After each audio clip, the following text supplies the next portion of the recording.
Olá Isaac! Neste vídeo vou-vos apresentar a agenda e o flow ideal de um one-to-one para vos ajudar ao máximo enquanto team leaders para tirarem o melhor proveito deste momento mensal que vocês irão ter com os vossos membros. Antes de começarmos, vale a pena rever exatamente o que é um one-to-one e o que é um PDP, sendo que o one-to-one é um momento que vocês têm com os vossos membros e este momento deve ser mensal e obrigatório, e o qual vocês devem aproveitar para conversar com os vossos membros e perceber em que pé é que eles estão relativamente à IASEC e também relativamente à sua vida pessoal, enquanto que o PDP, o Personal Development Plan, é o plano que vocês fazem com os vossos membros, onde realmente irão delinear objetivos numéricos e os action steps específicos que os irão levar a alcançar então esses objetivos. Portanto, o PDP é algo que está incorporado dentro do momento mensal que é o one-to-one. Dito desta forma até parece fácil, certo? Mas o one-to-one é um momento muito importante para percebermos em que pé estão os nossos membros com a IASEC, como já referimos, e de que forma é que eles irão realmente trabalhar para realmente alcançarem os seus objetivos e, por conseguinte, os objetivos do LC. Por isso mesmo, neste vídeo, vamos dar-vos a conhecer o flow ideal do one-to-one e iremos falar sobre a agenda geral do one-to-one, mais o checklist inicial que devem ter com o vosso membro no primeiro one-to-one. O one-to-one deve sempre começar com a check-in, que deve constituir-se basicamente como um icebreaker entre vocês e o vosso membro. Lembrem sempre que o membro nos primeiros one-to-ones não se vai sentir à vontade para desabafar com vocês e também não vai saber exatamente o que deve fazer neste momento. Ou seja, parte de vocês enquanto team leaders explicarem-lhe a importância deste momento e colocarem-no à vontade. Neste momento do check-in, vocês não têm de apontar absolutamente nada, é apenas um momento em que vocês irão perguntar como é que foi a semana ou o mês do vosso membro, onde vocês também poderão partilhar alguma coisa engraçada que tenha acontecido ao longo da vossa semana para o colocarem à vontade. Este momento pode ser constituído por fun facts, random facts, o que vocês quiserem, desde que sintam que isso irá colocar o vosso membro à vontade. E este momento não deve ser mecânico de todo, ou seja, nada de incluir, por exemplo, computadores. Façam deste momento o mais natural possível, porque isto é que vai dar um mote para o resto do one-to-one, e antes de passarem para a revisão do mês e para estabelecer os objetivos, devem ter este momento só para colocar o membro mais à vontade. Relativamente ao primeiro one-to-one, há uma checklist que vocês têm de seguir para garantirem que está tudo alinhado entre vocês e os vossos membros. Inicialmente, vocês têm de garantir que o vosso membro percebe a job description dele e o trabalho que irá exercer na IASEC nos próximos 6 meses. Depois, também terão de fazer um expectation setting em relação aos measures of success dele. Por exemplo, se vocês forem team leader de uma equipa de sales, devem garantir que o vosso membro entende que o measure of success dele são, por exemplo, o número de opens que irá conseguir ao longo do próximo mês. É importante que ele entenda o porquê disto ser assim. Comecem também por perceber qual é que é a motivação dele de estar na IASEC. Isto pode ser através da pergunta muito simples do porquê é que te candidataste à IASEC, porquê é que estás aqui. Dessa forma o membro poderá partilhar com vocês o porquê de se ter candidatado e vocês também podem partilhar com ele o porquê de se terem candidatado e o porquê de estarem na posição onde estão hoje. Expliquem também o porquê de existir este espaço. Expliquem que vai ser algo mensal, que vai acontecer sempre na mesma altura e que serve para vocês poderem estar os dois sozinhos e conversarem não só sobre a performance dele na IASEC, mas também para ele usar este espaço para desabafar e poder desenvolver-se ele próprio. Expliquem também que este vai ser um espaço muito guiado por vocês, que vocês irão estar a tirar notas, que irão fazer o follow-up daquilo que ele disser no PDP, mas que será um momento só entre vocês. Ou seja, ele poderá estar à vontade, mas tu vais ajudá-lo a estabelecer objetivos realistas e também ambiciosos. Depois então de terem conversado sobre coisas mais triviais ao longo do check-in, começa por perguntar como foi o mês dele em termos pessoais, ou seja, aqui temos a nossa primeira pergunta. Caso seja a primeiro one-to-one, a pergunta deve ser algo do género: como tem sido este mês desde que entraste na IASEC a nível pessoal? A segunda pergunta deve ser acerca de como é que foi o último mês relativamente à IASEC. Aqui, nesta pergunta, nós procuramos que ele fale um pouco sobre os achievements dele dentro da organização, se passou algo diferente relativamente ao trabalho dele, ou etc. Tudo o que possa ter a ver com a IASEC nesta segunda pergunta e na primeira pergunta tudo o que tenha a ver com o nível pessoal. É muito importante haver uma distinção clara entre a vida na IASEC e a vida pessoal, porque é isso que nós queremos que os membros entendam que existe. De forma a fazer o seguimento das duas perguntas anteriores e passarmos então para o nosso reality check com os membros, a pergunta seguinte é: ok, tendo em conta o que me acabaste de dizer sobre o que tem acontecido ao longo do último mês, diz-me como estás relativamente a estas áreas e classifica-as de 1 a 10. Nós escolhemos estas áreas: a IASEC, faculdade, família, relações interpessoais, que podem significar namorados, namoradas e amigos, saúde, finanças, vida social, vida cívica, que pode significar o que o membro está a fazer para impactar a sociedade, como por exemplo o voluntariado, e outras atividades extracurriculares que não têm nada a ver com a IASEC. Pede-lhes para eles caracterizarem de 1 a 10 então estes parâmetros.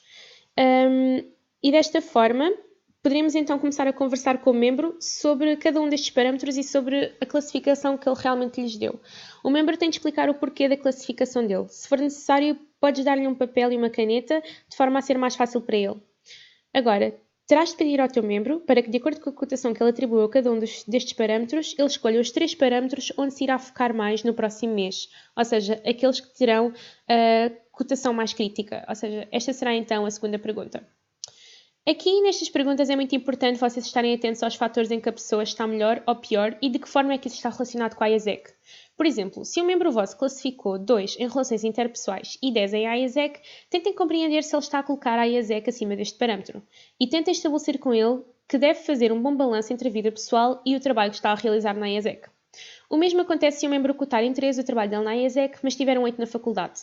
Tentem perceber se ele sente que não consegue conciliar ambas as coisas e tentem fazê-lo perceber que focar-se na faculdade e na IASEC não são coisas mutuamente exclusivas. Depois, em relação à última pergunta, temos, de acordo com o que estivemos a falar agora, como é que isto influenciou os teus resultados este mês? Ou seja, depois de vocês fazerem uma review do mês e o reality check com o membro e relacionarem exatamente o que se passou ao longo do mês todo dele, esta pergunta serve muito para vocês alinharem exatamente os resultados que ele teve na IASEC com tudo aquilo que vocês já estiveram a falar. Ou seja, sem ser no primeiro one-to-one e baseado nessas cotações mais baixas e nas prioridades que estabeleceram para o mês seguinte, vocês têm de rever os objetivos numéricos e desenvolvimento que estabeleceram no mês anterior. Comecem a discutir o que foi planeado e o que foi realmente alcançado e enquadrem isso com os parâmetros que o membro valorizou no último mês. Por exemplo, se o membro tinha planeado 3 Opens no mês anterior e alcançou 0 e cotou a IASEC com um 2, talvez seja normal que não tenha alcançado o seu planeado. Mas afinal, o que é que se passou para ele ter cotado a IASEC com um 2? Será que as outras atividades extracurriculares foram cotadas com um 8 e o membro não conseguiu conciliar tudo? Tentem que esta conversa seja o menos mecânica possível. Os objetivos estabelecidos para o mês anterior devem estar no template do PDP por vocês utilizado. Ou seja, vocês vão estar a utilizar o template neste momento para verem o que é que o membro planeou no mês anterior e o que é que realmente foi alcançado. E vocês é que iniciam a conversa para ver realmente o que é que se passou com o membro para não ter ou ter alcançado e de que forma é que isso está relacionado com os parâmetros que ele classificou anteriormente. Após esta parte inicial, passamos então para estabelecer objetivos para o mês seguinte e vamos começar pelos objetivos numéricos. É muito importante que tu, enquanto team leader, estejas aware do que é que se passa com os EPs, instituições ou empresas com a qual a tua equipa está a lidar, para também saberes guiar o teu membro nas respostas. A primeira pergunta relativamente a isto está relacionada com qual é que é a situação atual da tua pipeline, ou seja, dentro deste mês, com o que é que nós estamos exatamente a trabalhar? E o objetivo desta pergunta é fazer o teu membro pensar nas possibilidades dele que se irão transformar em resultados. Mas tu, enquanto team leader, já deves estar aware da pipeline dele. Por exemplo, se o teu membro disser, eu tenho 3 pessoas que eventualmente poderão ser approved, mas tu sabes que ele tem 4, tu deves fazê-lo lembrar-se dessa pessoa que falta e que ele não mencionou. Mas deves tentar sempre direcionar e não comandar a conversa. Depois, relativamente à segunda pergunta, temos o que é que dessa pipeline vamos conseguir transformar em resultados? E é daqui que vamos retirar o planeado para o mês seguinte e é aqui que nós vamos colocar na tool do PDP exatamente qual é que é o planeado para o mês seguinte que o membro está a estabelecer com ele próprio. Também poderemos perguntar o que é que tu podes precisar para que isto aconteça? Ou seja, o membro deve refletir exatamente do que é que precisa para alcançar os seus resultados, mas deves sempre dar-lhe ownership de que os resultados são dele e que ele não pode estar sempre a depender das outras pessoas para os alcançar.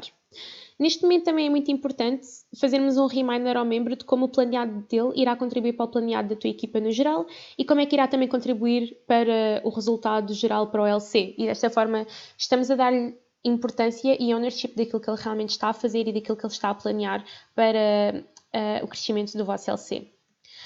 Agora passando para estabelecer objetivos de desenvolvimento pessoal, que é outra parte no PDP, podemos começar com a pergunta de acordo com o objetivo que acabamos de planear, de que forma é que tu vais desenvolver-te a ti mesmo ou o que é que achas que poderá desenvolver em ti mesmo enquanto alcanças este objetivo? A resposta esperada é o que irás colocar no objetivo de desenvolvimento pessoal do membro. Ou seja, todos os meses o membro vai ter de estabelecer um objetivo de desenvolvimento pessoal para ele que terá de estar relacionado com os objetivos numéricos dele. A segunda pergunta constitui-se como: que tipo de ações ou atitudes terás de ter para fazer isto acontecer? Esta resposta a esta pergunta irá ser os action steps que irás colocar à frente do objetivo de desenvolvimento pessoal. E relativamente à última pergunta, temos: neste próximo mês, o que esperas obter da IASEC? Esta pergunta é crucial, porque aqui nós conseguimos perceber o porquê do membro continuar na organização e o porquê dele estar engaged com a organização. Tenham muita atenção a estas respostas e caso vejam uma espécie de red flag, falem sempre com o vosso VPTM. Após este momento de setting goals, é importante perceber se o membro tem ownership daquilo que acabou de planear e se sente que os seus objetivos são alcançáveis. Ou seja, entramos então na parte do expectation setting e alignment. É importante vocês perguntarem sempre ao vosso membro como é que ele se sente em relação aos objetivos que acabou de estabelecer. Porque o membro tem de sentir que os objetivos são dele e que não foi algo imposto pelo team leader. Logo, vocês têm de o ouvir e têm de perceber se ele está assustado, se ele está entusiasmado e com que tipo de mindset é que ele vai sair do momento do one-to-one. A segunda pergunta prende-se no facto de se neste último mês ele sentiu que recebeu feedback enquanto fazia o seu trabalho, ou seja, se vocês enquanto team leaders estiveram aware das dificuldades do membro e se realmente o ajudaram a alcançar o seu planeado. E esta pergunta serve também para o membro ser honesto em relação ao tracking e acompanhamento que vocês enquanto team leaders lhe deram. Se o vosso membro disser que não sentiu o vosso acompanhamento, é o momento de vocês também reconhecerem e perguntarem como é que vocês o podem ajudar enquanto team leaders no próximo mês. Ou seja, passamos então para a terceira pergunta. Depois passamos então para a quarta, que é o que é que o membro espera de vocês enquanto team leaders? Que tipo de ajuda é que ele precisa da vossa parte? Que tipo de apoio é que vocês têm de lhe dar? Mas não é só vocês darem. Vocês também esperam coisas dos membros e é importante o membro também perceber isso. Portanto, terminem sempre com a última pergunta de o que é que eu espero de ti enquanto meu membro? Enquanto team leader, o que é que eu espero de ti enquanto membro? E no próximo mês, que tipo de trabalho espero ver da tua parte? Bem, este é o flow que um one-to-one deve ter. Não se esqueçam de dar follow-up ao longo do mês relativamente aos goals estabelecidos, tanto numéricos como pessoais. E usem sempre este espaço para realmente conectarem-se com os vossos membros, ao mesmo tempo em que os desenvolvem para alcançarem os melhores resultados do vosso LC. Obrigada!